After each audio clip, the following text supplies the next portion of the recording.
Below, you will see clear instructions on how to use the EOPS book service at the LATTC Online Bookstore. The book service is essentially a credit that you will get under your student ID and name in the bookstore. Remember, new students get a $250 book grant. Now, the only things you can purchase are items that are on your syllabus. For now, everything has to be ordered online through the Trade Tech Bookstore. The website is lattcbookstore.com. From time to time, the bookstore will carry tools for your specialized pathway.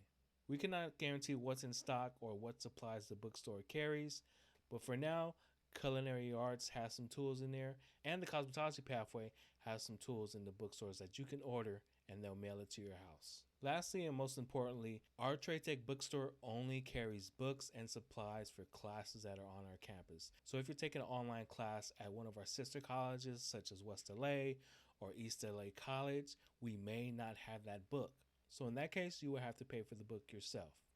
So normally it's best to take the class at our campus, LATTC, to make sure that you're able to purchase the book with our EOPS book grant.